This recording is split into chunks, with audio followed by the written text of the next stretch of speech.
And welcome to the November 1st edition of the Spencerport Board of Education. Please rise for the pledge. Pledge to the flag. United States of America, to the republic which stands one nation under God, indivisible, with liberty and justice for all. Good evening, everyone. How is everybody? Hey, Mike. First order of business on the agenda today is approval of the agenda. Nothing? Second. All in favor? Second order of business is that the Board of Education will briefly adjourn for executive session. I make the motion that we enter executive session for the purpose of reviewing the superintendent's contract. Second, Sure. all in favor?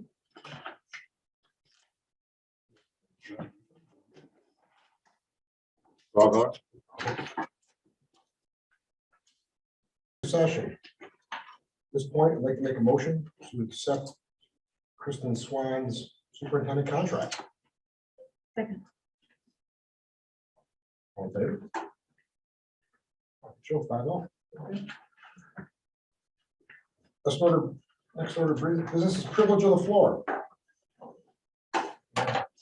Mr.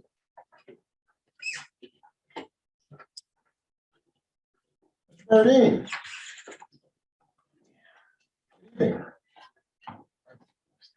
As per the normal dance, the Board of Education encourages public participation in school-related matters at board meetings.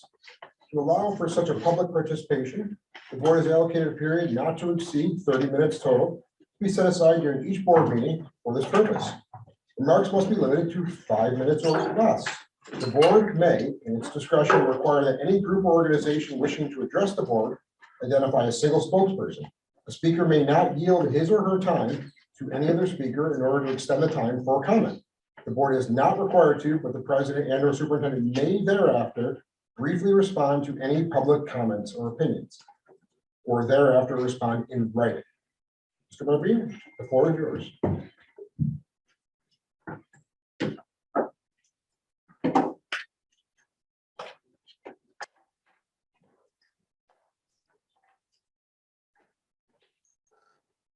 Right, my questions won't take very long. If I ramble on after that, I'll give you permission tonight to you just wave your hand at me like that. It's preferable than this. I'll stop. My questions are straightforward and I think fairly quick.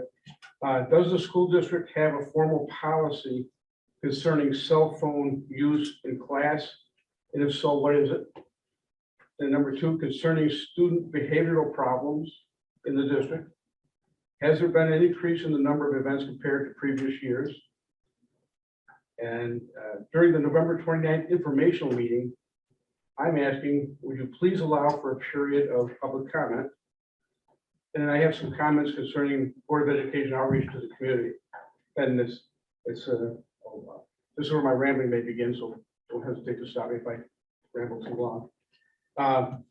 This began, my research and stuff into this began with, quite honestly, with I had a meeting with my wife and I had a meeting with Superintendent Swan and Marcia Clapper, and they shared some information back to me, and then I was able to do some additional research. Actually, I was actually able to get online and get the actual data from the thought exchange last summer.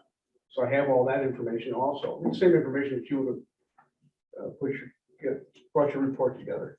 So that was good, and in doing that, one of the things that Superintendent Swan was able to show is the number in the base of the emails that she had to be able to send out on that thought exchange, which I thought was good. It was 3,000 and some odd number. I have the number written down.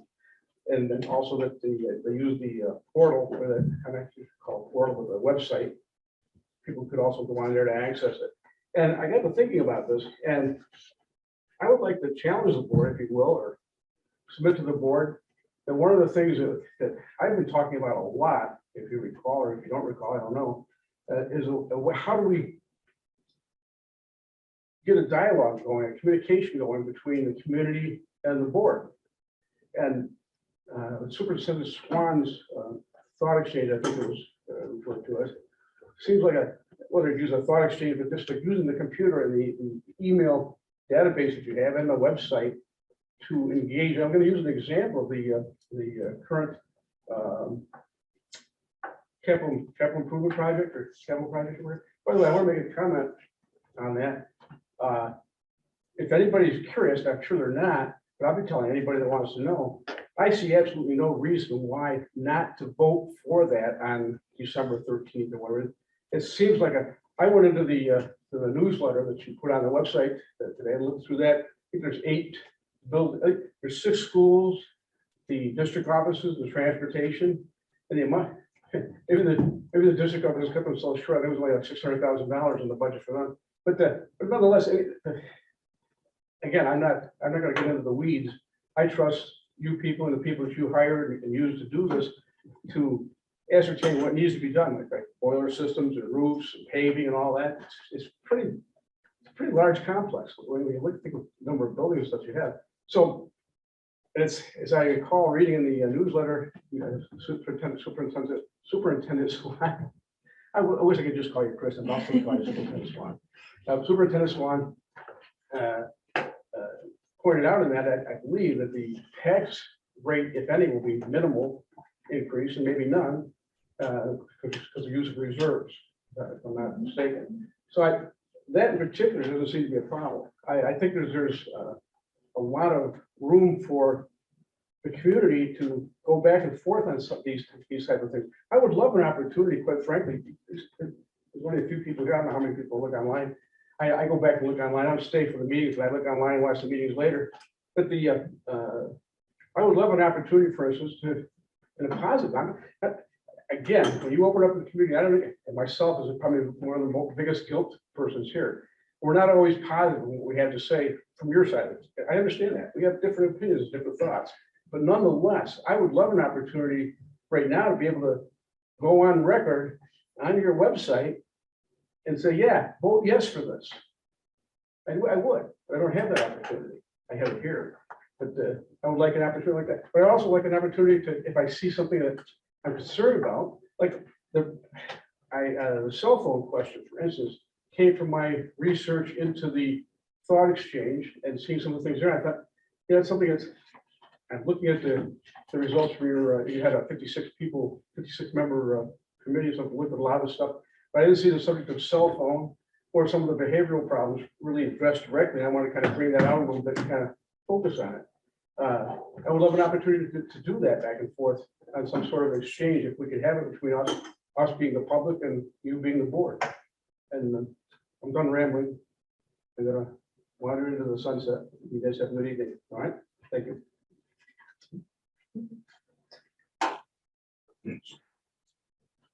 Oh, one more quick thing. I wish that you had put in that capital project for the district. And maybe it's not too late. This is one thing you could get input on. At one time, when I first started coming to the board meetings, they talked about they were working on getting a electronic microphone system or audio system. So that each one of you would have a microphone, and it would be a microphone here, so everybody could hear everything better. I don't know what the cost of that is. I never did find out, but I was kind of sad to see that wasn't included in the district expense. Thank you.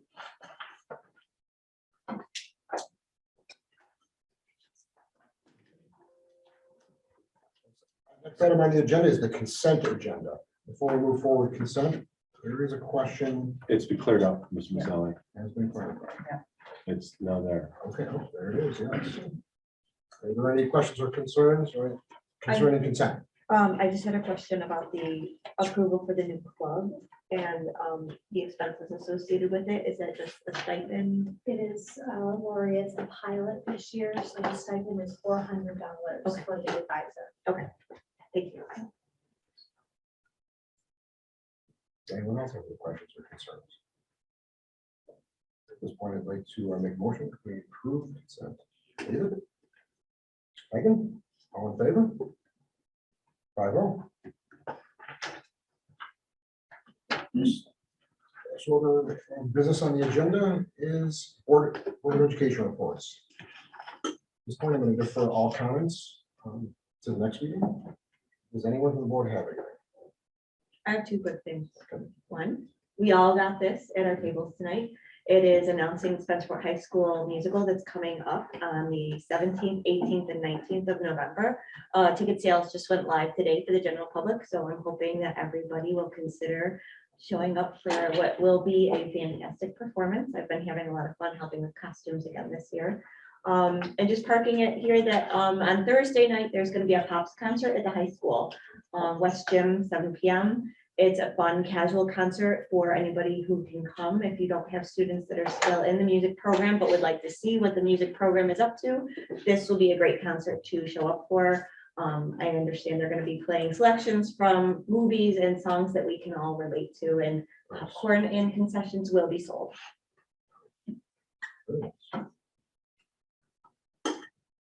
Just real quick, I did go to the Rotary meeting Monday. Nobody was there. Well, I went to Slayton's place. Cancel, but that's- It was canceled. Yeah. Well, no, well, thanks for letting me know. Appreciate it. So I got all the emails, and it's a long story. I thought I saw something canceled, but I must get screwed up. So, but Slayton's was actually closed though, like the whole restaurant on Mondays. You aware of that, Mr. Wood? What's that? I think for Halloween. Oh. So was the barbecue. So we did talk about it. I did make an effort to go. I've been like, but let me just go. Mhm. And so, okay. He sends a lot of emails. Yeah. Demir. Yeah. So I must have got lost in that. Okay. Agree with that. At this point, I'll turn it over to the superintendent. Ms. Fallon. Thank you. Thank you.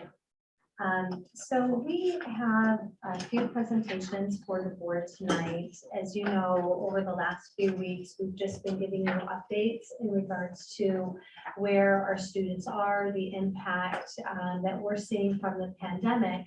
And so our final presentation, as we've been reviewing data, really has to do with students' emotional well-being. So I'd like to invite our colleagues up, Tim and Kate and Aaron, who are going to be sharing some data that we have in regards to students' emotional wellness and some of the programs and the way that we're targeting those needs. Thank you, Mrs. Swan. Good evening, everyone. Thank you for the opportunity to provide this update really around social emotional learning. I'm joined tonight by Kate Zabke, who is the drug and alcohol counselor, and also Aaron Hassel, who is the coordinator of our family support center. And I'll start really with this understanding is Ms. Swan had mentioned that the pandemic has had an impact at Spencerport across schools across the nation, and really this graphic here is really just to anchor into that. This Institute of Educational Services put out the survey in April of last year, and school districts are reporting an increase, really a 2/3 increase in public schools are reporting their students are accessing mental health supports, more so than what they did prior to the pandemic. And so that's mental health supports. And we know that social emotional learning and mental health are not exactly the same, but they are interconnected. And we know that by building those social emotional learning skills in students, that helps promote mental health well-being. And also the SEL is going to cultivate those protective factors, right, that buffer against those risks of mental health. So that said, there are, the SEL shows up in our schools in many, many different ways. And so I just would like to highlight some of those. And first, it's really just by giving a shout out and kudos to our mental health staff over the last few years in particular. We have great mental health staff here in the district. You know, our counselors, our social workers, our school psychs have really been on the front lines in supporting our students, both on a tier 1 level and providing this support to all students, staff members, community members, from an SEL skill standpoint, but really that tier 3 support too, that a lot of our students need. So again, kudos to our mental health staff for that. I'd also be remiss if we didn't recognize the work over the last few years of our MTSS coaches and our TOSAs, just in the work in developing and even implementing some of the programs that we're seeing in schools now related to social emotional learning. Specifically, that graphic in the upper right-hand corner, the SEL block that's implemented right now at grades K through 5, where there's 30 minutes of instruction dedicated on a daily basis to SEL. Where on Mondays and Wednesdays, students know that they're going to have community building circles. On Tuesdays and Thursdays, teachers are giving mini lessons specific to SEL competencies, skills, and strategies on those days. And then Fridays, there's that building-wide community approach to SEL to build that community within schools.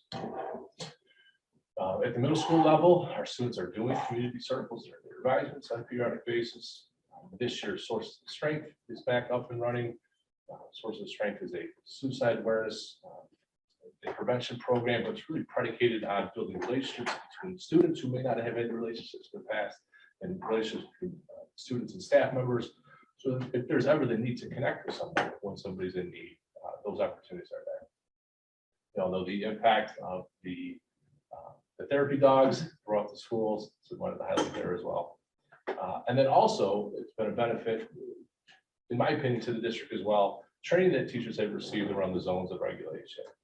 Now we have concrete, specific, consistent language that we could use around naming emotions, and then working with students to build their strategies and their toolkit that they can go to should they ever need emotional regulation. So again, that's just some of the things that are occurring right now in schools around social emotional learning. And then a practice that we've had some success with in the past that's being carried over to this year is consistent faculty meetings through all of the 6 school buildings. So again, this year we're continuing with that. Dr. Summer Case and Suzanne Goff have really taken the lead on this year in developing these consistent faculty meetings. And the faculty meetings this year are focused on that connection between social emotional learning and those skills and competencies and culturally responsive practices. So just last week, we went through and had these faculty meetings, which made this connection. This past meeting, we were focused on the castle competency of self-awareness, right, which involves that understanding of one's emotions, their personal identities, their goals and their values. And the nice piece that went into the planning for this, again, kudos to Dr. Case and Suzanne Goff, was that the facilitators, as they presented this content, they were modeling instructional practices that align to building social emotional skills and that were culturally responsive. So for example, that first activity there, this ignite or this anticipatory set where participants participate in a bingo game, and that's modeling an activity that builds collaboration, builds builds relationship skills.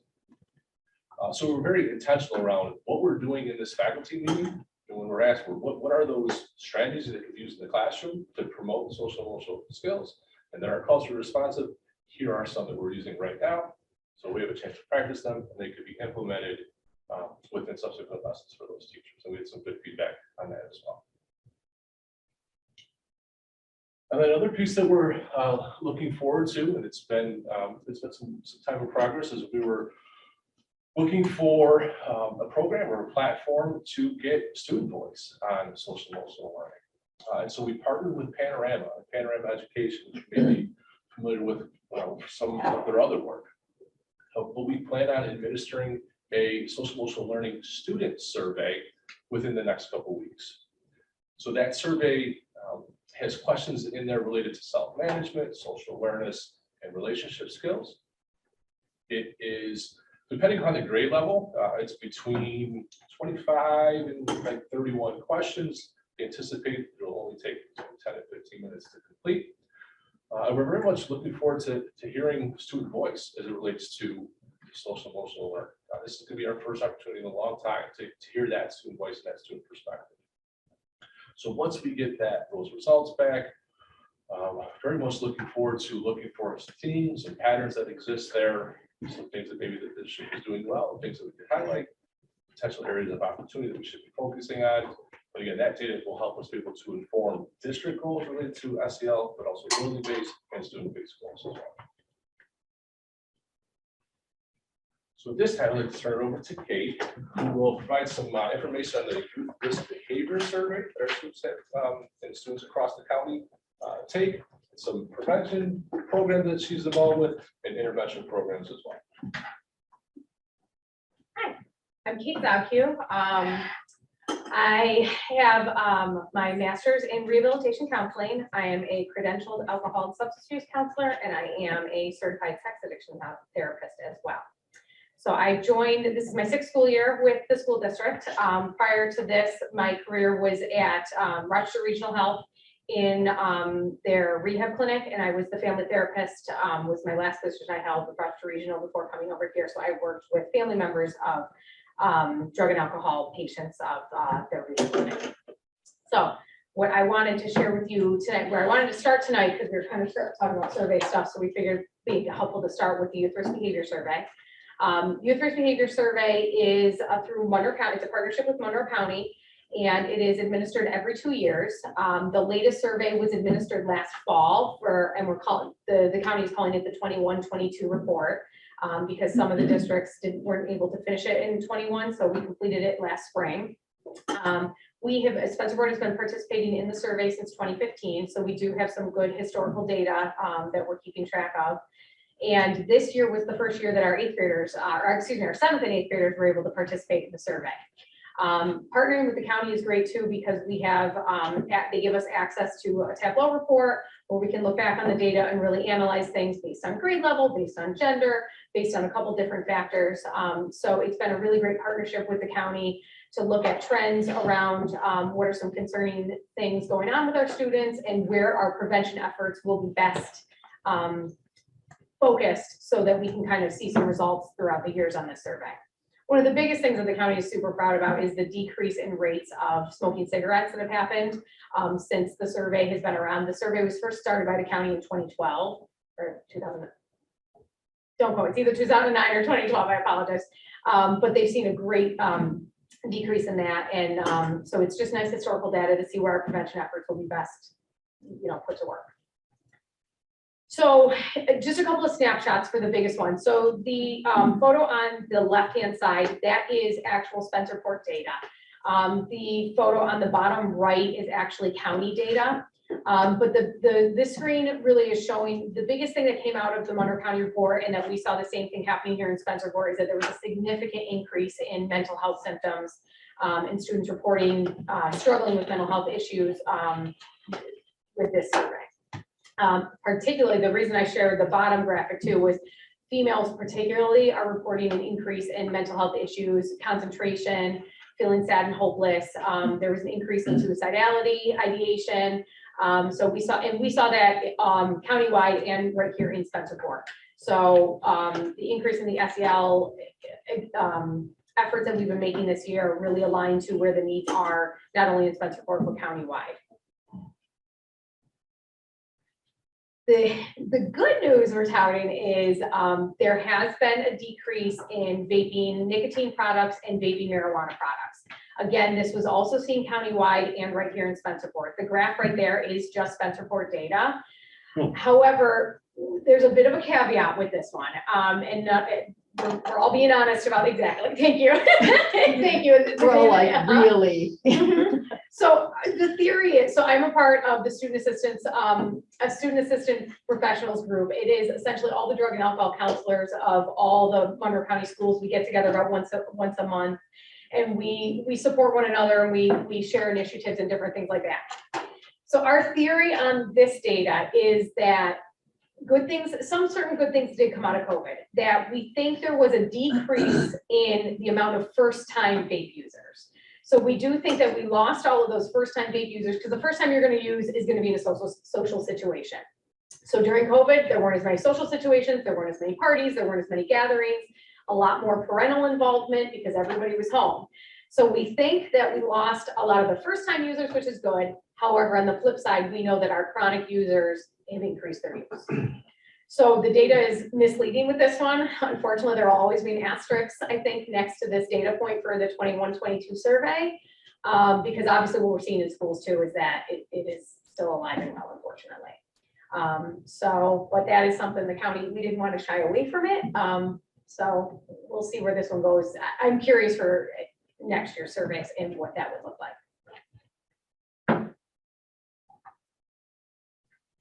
So in terms of interventions and what we're seeing right here in the high school. So this was the data of students that I worked with last year. So at the high school, I worked with 96 students overall, and I will work with students for a variety of different reasons, not just around suspensions, being caught with paraphernalia, stuff like that. So I will work with any student who does struggle. They can be self-referred to me if they're struggling themselves.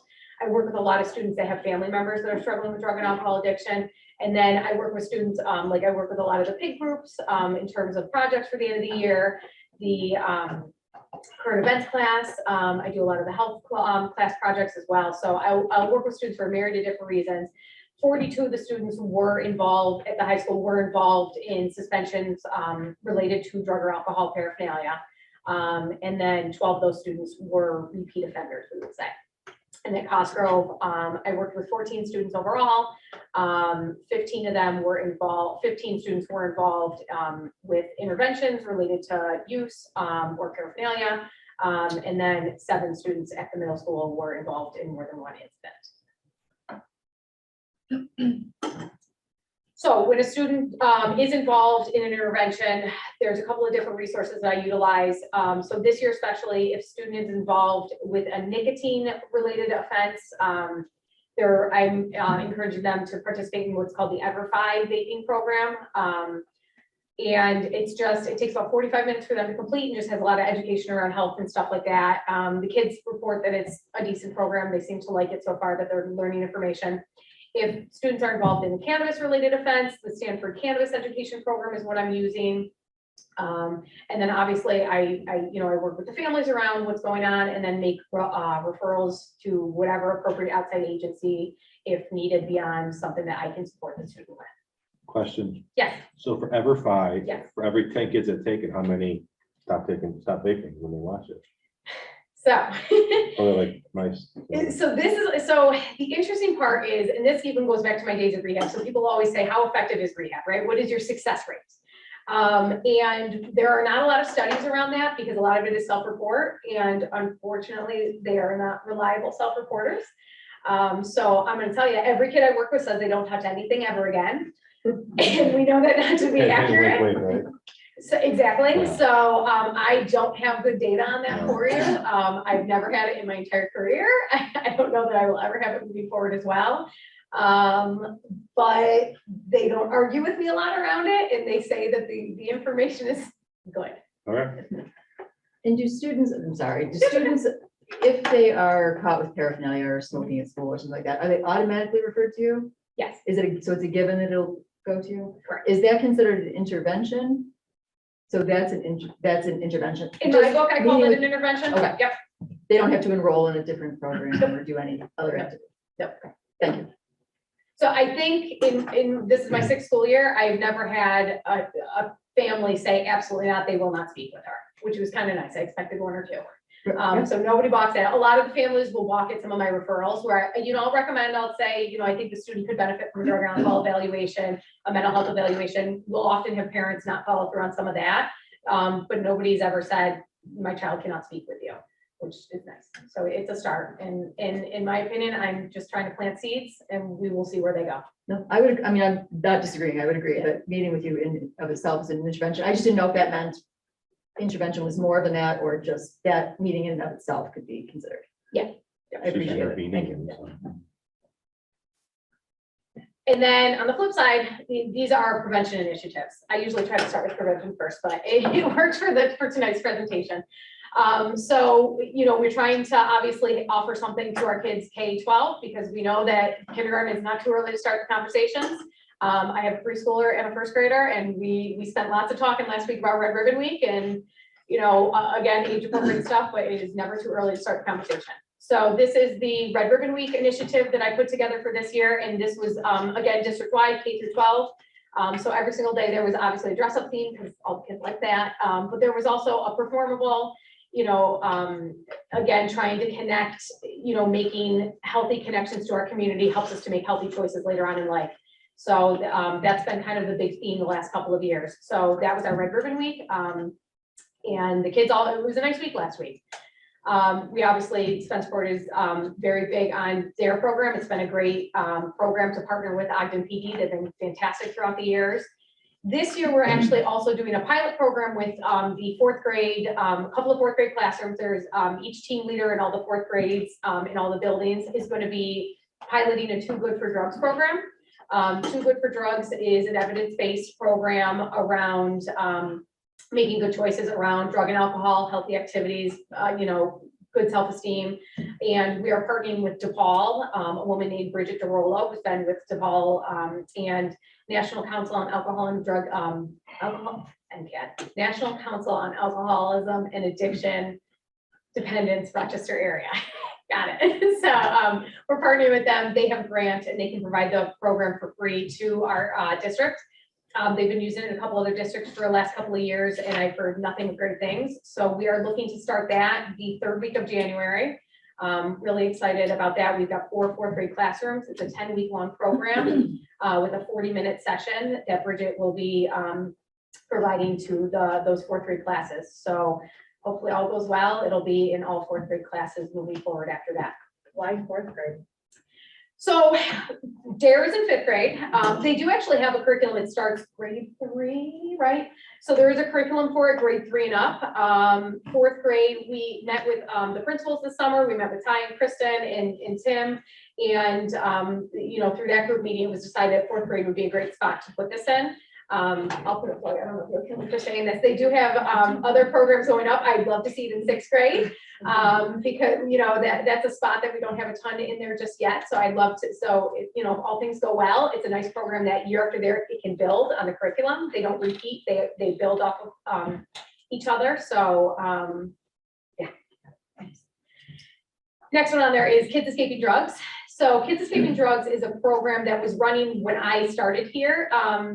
It is a program from a rehab facility in West Seneca called Renaissance House. It is a long-term inpatient facility for students aged 12 to 21.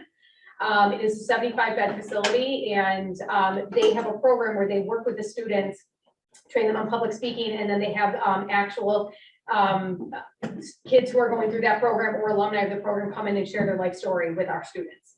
It is the one activity that year after year after year, the kids say to me, when are they coming back? The students love to hear somebody who is their age, who's been through what they've been through, sharing their experience, strength, and hope is their tagline, and just making good choices, and that they have made some poor choices and where it landed them. So we were not able to have them in due to COVID, and this year we were able to bring them back. So first 2 days of Red Ribbon Week, Monday and Tuesday, our 9th graders and our 10th graders got to participate in Kids Escaping Drugs, and it was fantastic. I apologize, our 8th graders also got to have a presentation. So we had 3 presentations from Kids Escaping Drugs, and it's a great partnership with a great facility and a great message. Our DWI assembly is for our 12th graders every year. That is a fantastic partnership between Ogden PD, Spencerport Fire Department, Gates Ambulance, Walker Brothers Funeral Parlor, and is always done the day before senior ball. The reason it's always done right before ball is that we know with activities like that, shock factor activities, they usually have a staying power of about 72 hours. So you want it to stick in their brains right before a large event where there is possibility for a lot of driving under the influence and making poor choices. So we always choose to do that right before senior ball. That's a scenario out in the Yep. And then Arrival Live. Arrival Live is a driving simulator event that we utilize with our 11th grade class. We had done it in 2019 last. This company out of Michigan brings an actual Jeep into the auxiliary gym. Kids wear virtual reality goggles and drive an actual Jeep while under the influence of alcohol or texting and driving. It is a fantastic experience. You absolutely feel like you're under the influence while trying to drive the vehicle. And it's just a really eye-opening experience for a lot of kids. So we are bringing that back again this year. We just got under contract with Arrival Live the other day. So it's going to be May 4th of this year. I couldn't get it the same week as prom. They were already booked up. What grade is this one? This was going to be 11th grade. My goal is to have one large event per grade each year. That's fair. Okay, and then that is it for me. Hello, everyone. So before I begin, I'm wearing black and blue to match my face. I was in a minor accident, so I apologize for my appearance. Thank goodness you're far away from me. You probably don't even realize it. Looks like I have Halloween makeup on. But before I begin, I just want to say thank you for the ongoing support for the Family Support Center over the years. Can I see a show of hands? How many of you were either a community member, an employee, perhaps a student in Spencerport in the year 2002? Okay. So 3. Okay. So that is when the Family Support Center was awarded, or Spencerport School District was awarded the grant, a SAMHSA grant to start the Family Support Center. So this is the 20th year of the Family Support Center. It was initially designed to be a community-based program where other agencies would be housed in Spencerport. And over the 2 years that one of our school counselors helped to initiate this program, Mark Fish, we didn't have a lot of success with the agency staying. And so the Board of Education saw how important the Family Support Center was, and so they approved it to continue. So here we are 20 years later, which is pretty amazing.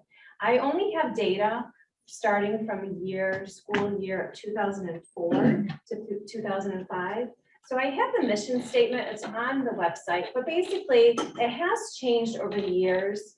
I am the sole provider at the Family Support Center, so it really had to shift to be a no-fee, short-term counseling service. As you can see, last school year, I had 226 calls. I cannot service 226 families long-term. I just don't have the hours in the day. I wish I did. Every person that calls the Family Support Center hears my voice, and I will spend as much time on the phone with them, making connections for them, giving suggestions, problem solving, community resources. And as I go through the slides, you'll see some of the resources that I've created over the years. But basically, it's really designed to help to remove the barriers, the social, emotional, behavioral, interpersonal barriers to student learning. And so this is the evolution. If you look at the 2019-2020 year, I had 168 calls prior to the shutdown. So it was in March, I had 153 calls. That was going to be my biggest year.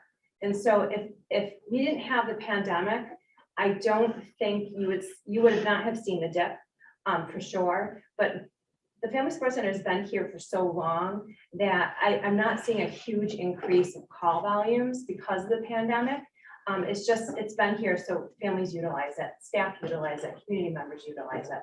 So actually the 2019-2020 probably might have been up in the 220s. And so if we think about Maslow's hierarchy of needs, when we were in the pandemic and the heat of it, or the heart of it, we were just trying to survive. And so accessing higher level of services, we're just trying to get our needs met, that's not something that is a priority necessarily for a lot of families. And so that's why I think we saw such a jump the following year of last school year. That makes sense what I'm saying. As of today, I've had 50 calls. I was absent yesterday and today, as you can imagine why. And I have 4 intakes waiting for me to call back. So I'm going to be probably very close.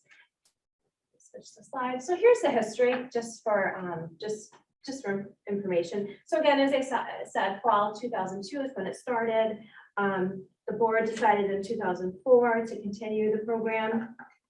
2005, 2006, I don't know if any of you remember the Seaburn family, but Dave left the U of R program. He actually was my professor. I went to U of R for marriage and family. And so he was here for 5 years. I was blessed to work side by side with him my first year here when I joined in 2009.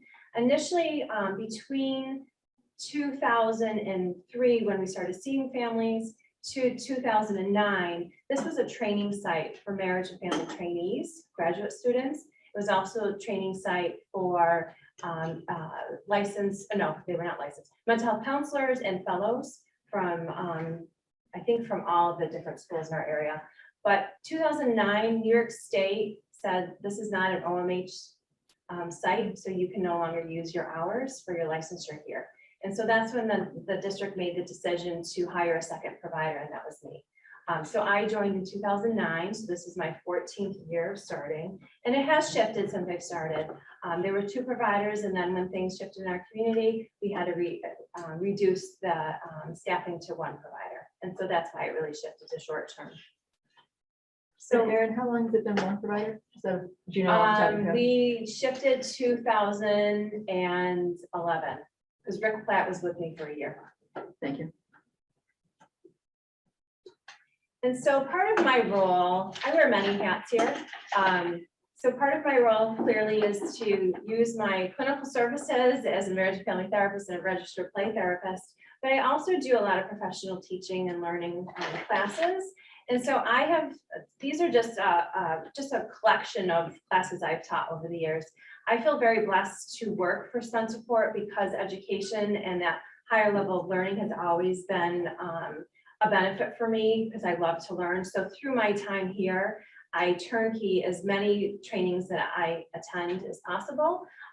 When I first started here, I was not a registered play therapist. I had a kindergartner in my counseling office and I'm like, what do I do with this? And so I instantly took play therapy classes, and it's important for me to get certifications if I'm going to do things. So then it took me a year to get my play therapy certification.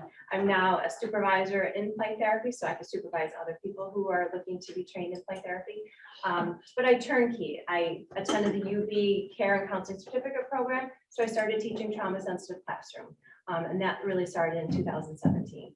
And with some of the SEL initiatives, we have been doing this for many years. That's Spencerport by far is so innovative.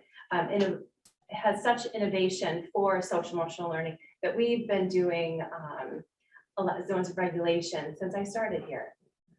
So we've OTs and PTs have had that language. My first year at Canal View was all about your speedometer and having zone posters in the OT PT room. So we have really accepted many of the things that New York State is really spearheading now that we've already been doing, which is pretty remarkable. In response to that tragic incident we had where we lost a student to suicide, I was able to then become intensely trained in dialectical behavioral therapy, which they use a lot of mindfulness. So I've been teaching mindfulness for many years in our district. And again, that has been really supported. And so this is just a collection of different classes that I've taught over the years. Erin, Yes, dialectal, what was that again, that term? dialectical What does that behavior mean? therapy. What is it? Dialectical behavior therapy is just a evidence-based treatment that is really utilized for people who struggle with suicide ideation and self-injury. And so I was doing some groups for some of our students who are in partial hospitalization with one of the social workers in the high school. So this is just kind of a collection of different things I've done over the past couple of years.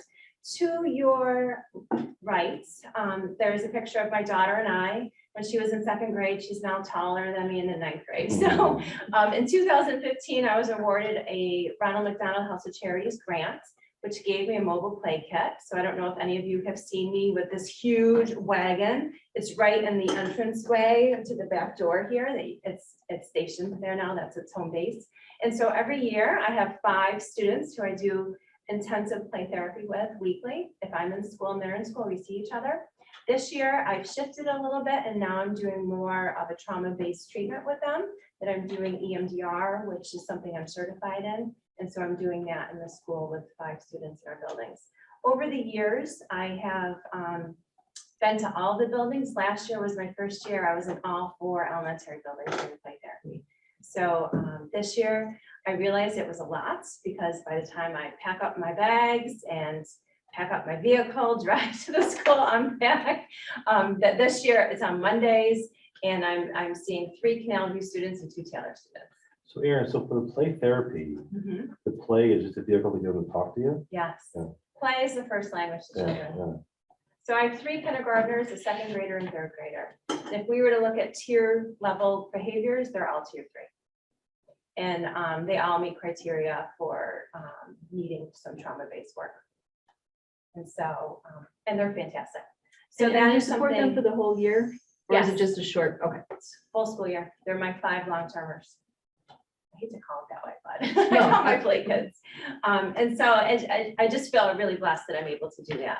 In the middle, you'll see something that says space.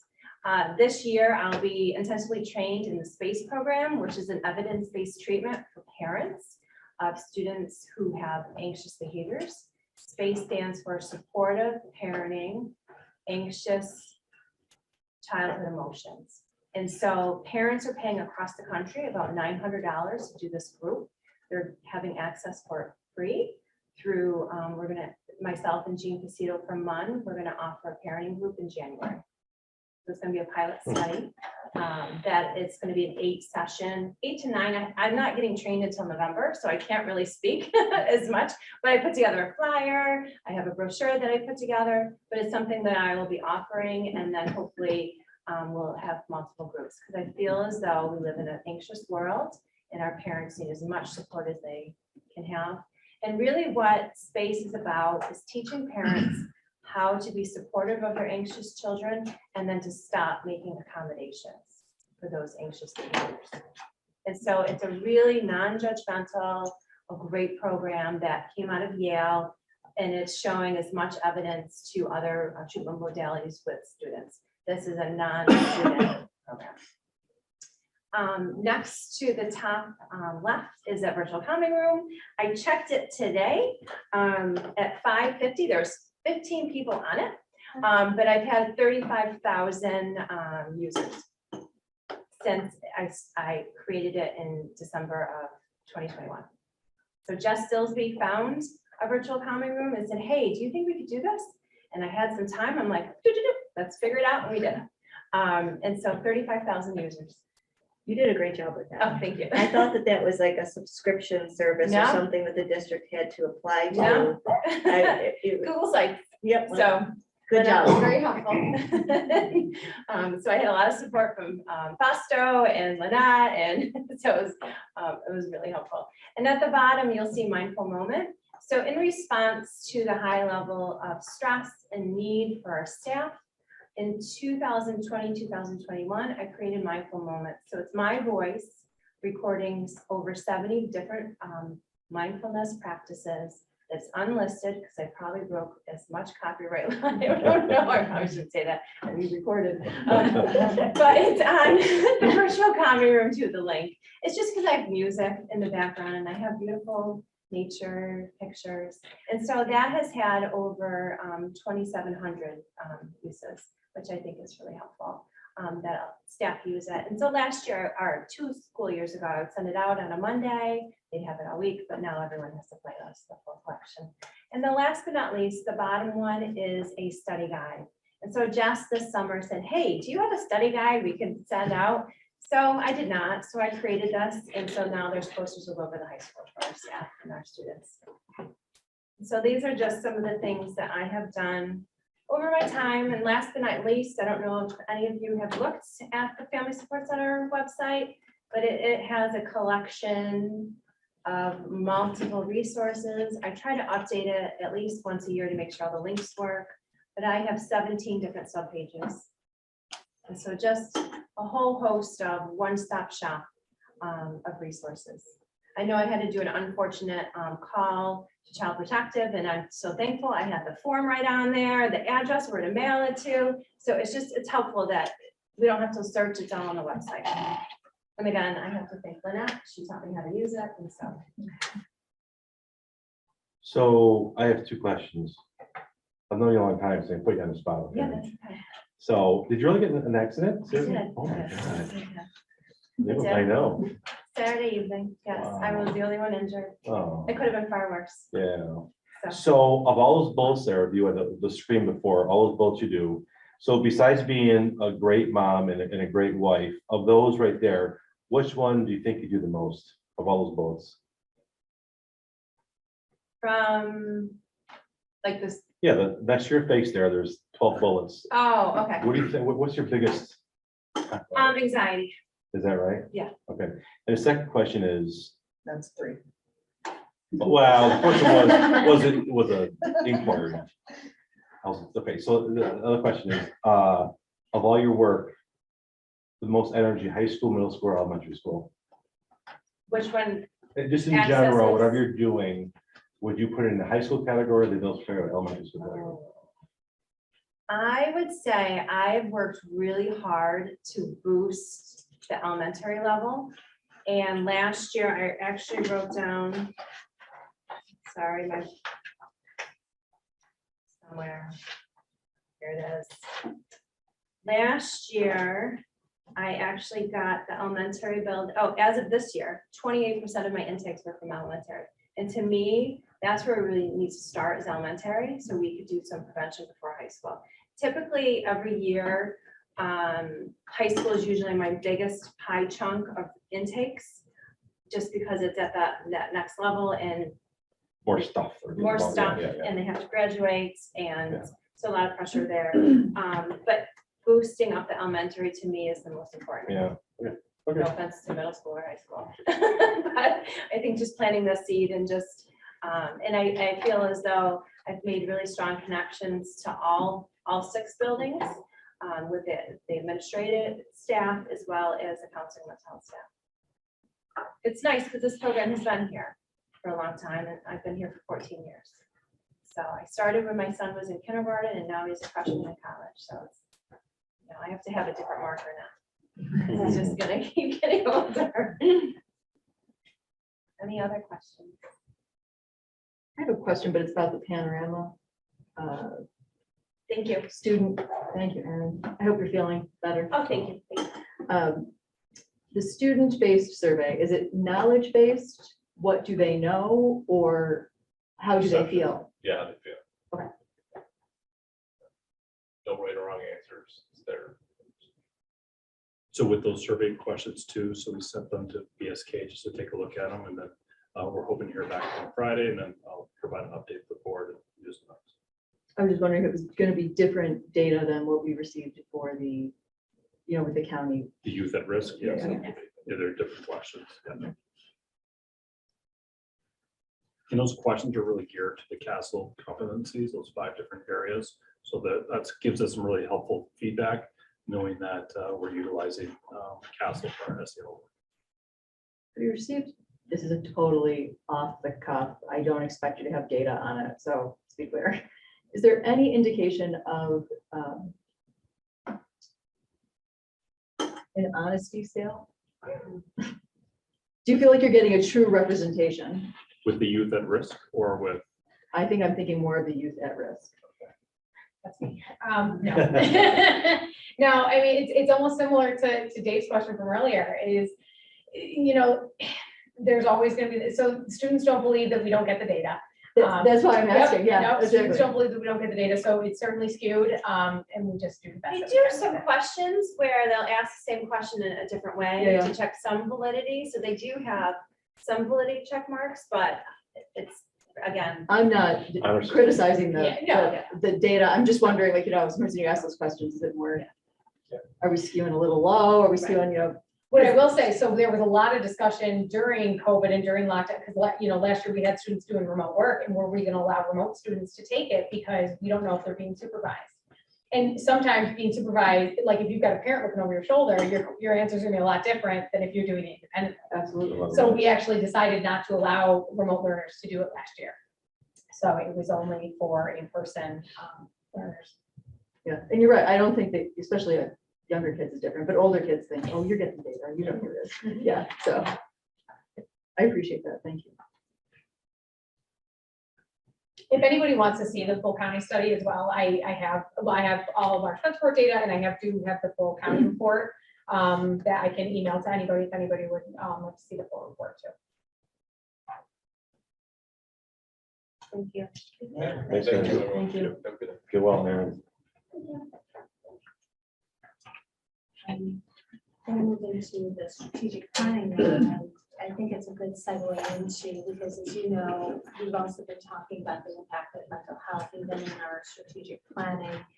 And one of the conversations that we've had is also around how do we remove the stigma around seeking help. And so even with Red Ribbon Week, one of the messages in my community message was, we understand breaking the habit of vaping, for example, is really hard. It's, even for kids who want to escape that addiction, it's really physically hard to do. And so as many opportunities as we have to link our community and our students to Kate and to Erin, just as a resource, and then hopefully expand upon those resources with community connections, we're trying to do that. We do not have a clicker up here.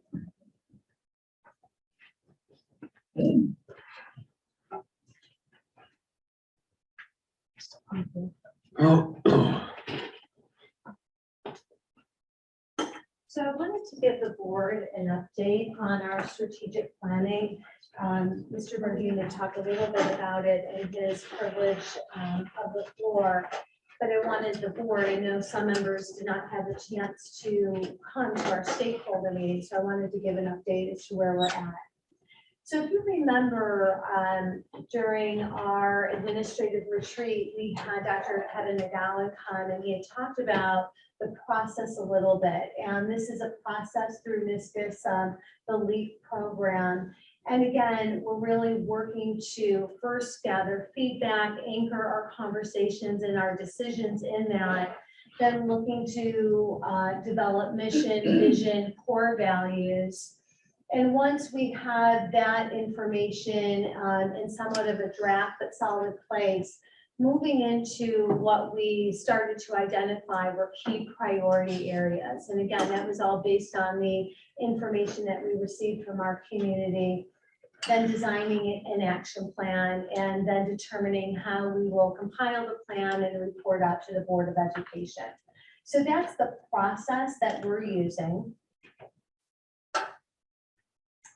And much of what we've been talking about over the past few months as we've been preparing for the strategic plan and thinking about our capital improvement project is, what does it really mean to be future ready? And what are we wanting for the children of our Spencerport community? And so our work is really anchoring into a few places, and one has to do about knowledge. So we recognize this is not the blueprint process. This is not Kristen Swan. This is really educational research, that's guiding what our students need to be able to do to be future ready. And so it specializes or touches upon the knowledge that our students need moving forward. So both this idea of discipline content knowledge, but also really being able to think like mathematicians, think like scientists. So for example, wonderful that our students know their math facts or know how to divide fractions, but we also really want to not only emphasize that discipline knowledge, but we want them to be thinking like mathematicians. So what does that mean? It means like that students are looking for patterns in their world. They're critically analyzing data. They can make conclusions. And so how do we get there? Well, we have to create and have curriculum that allows students to engage in problem solving and critical thinking. And so all of these start to get interconnected with our strategic plan. In addition to the development of knowledge, we have to give our students an opportunity to apply their knowledge. And again, even probably more importantly, in unknown or evolving circumstances. So the conversations that we've been having is that our students are going to be faced with jobs and problems and circumstances that haven't even emerged yet. And so what are the skills that they need to be able to face those? So again, we're looking for opportunities for students to really expand upon their cognitive skills, their critical thinking, being creative, learning to learn. How best do I learn? What does that look like in multiple settings? And self-regulation. It also means to be able to apply emotional skills, the degree in which we're teaching students about empathy or taking on the perspective of somebody else, collaboration. So taking knowledge to applying it to new and novel ways. And then finally, helping students develop attitudes and values that will help them in a future world.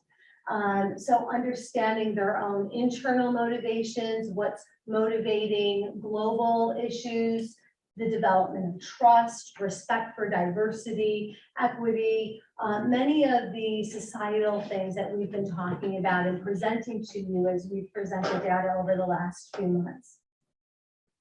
So this is where we're anchoring and thinking about as we develop our strategic plan.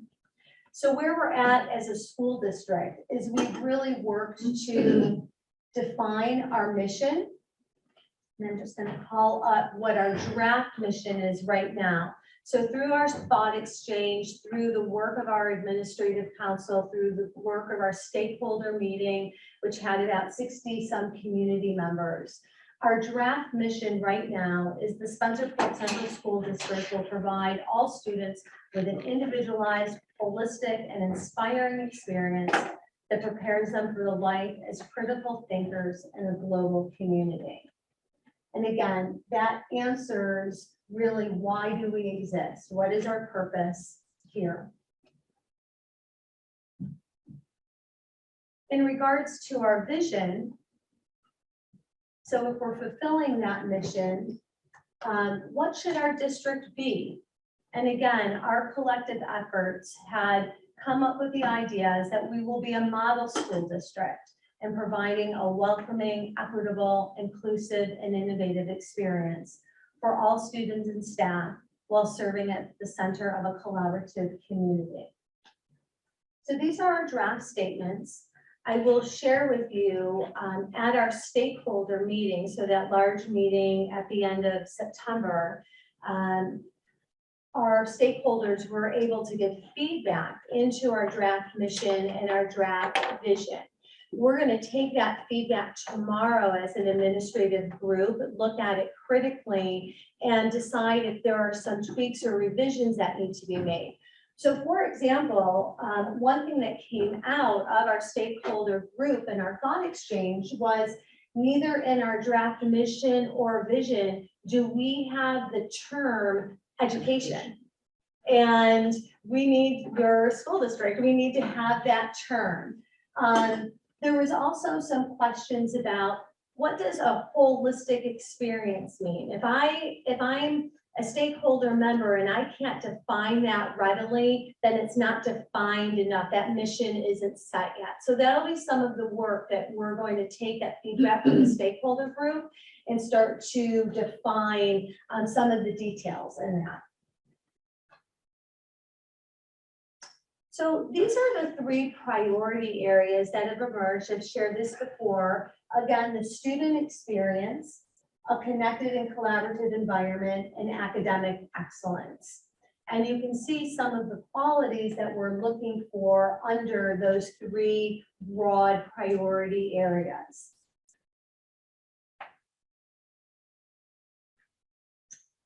So again, looking at our process, talked about community feedback, draft mission, our blueprint planning day, that was the stakeholder meeting. So we're now entering into our action planning. And what that'll look like is we'll come together with Dr. Ike tomorrow as our administrative team.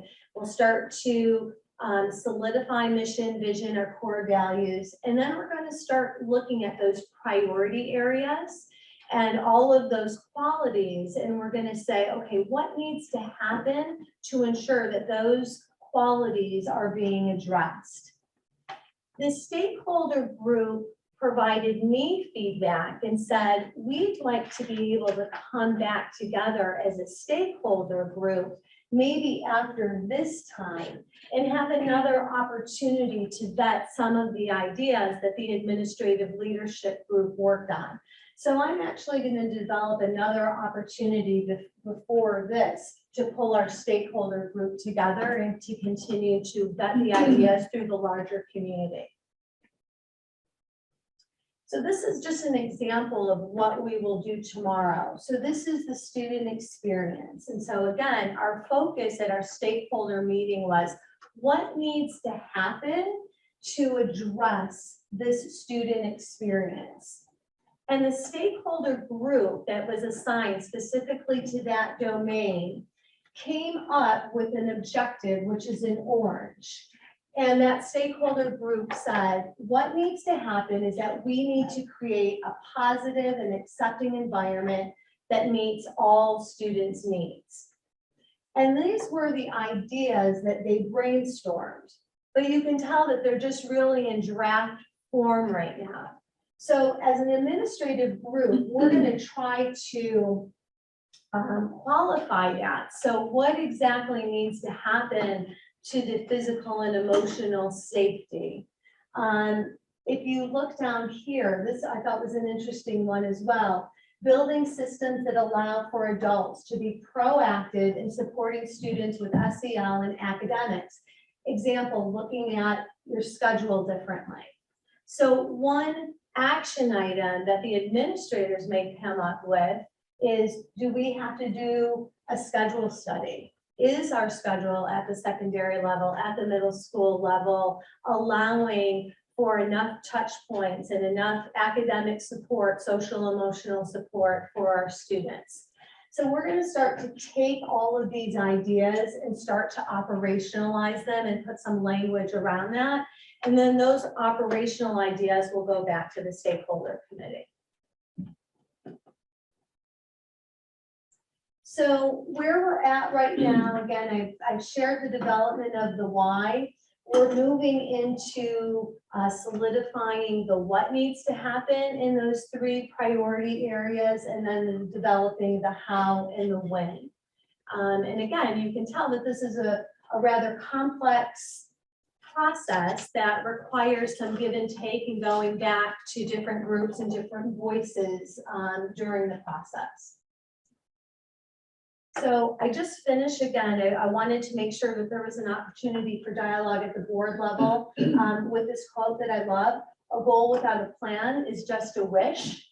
We're not wishing things. We're starting to put a plan in place to make sure that our priorities are addressed, particularly in the next few months as we move to our budget thinking, and we're thinking about where do we want to place our financial resources. What is the priority moving into the 23-24 school year? So I wanted to welcome any feedback or questions that you might have, just where we're at in this process.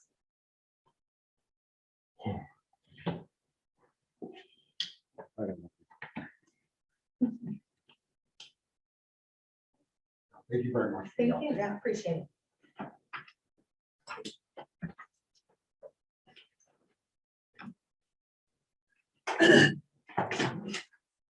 This is a quick FYI, our soccer team, boys soccer team, was sectional, so you may hear some fire trucks. They won. Yeah, I've been 1-2. getting the updates that were meant for each week. My phone, like.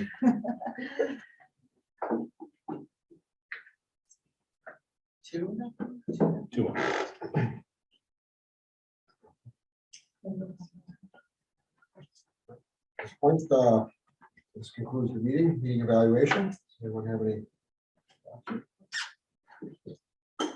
Let's make a motion to go to executive session. I make a motion, we convene executive session for the purpose of discussing the employment history of particular persons. All in favor? Thank you. Thank you, everybody.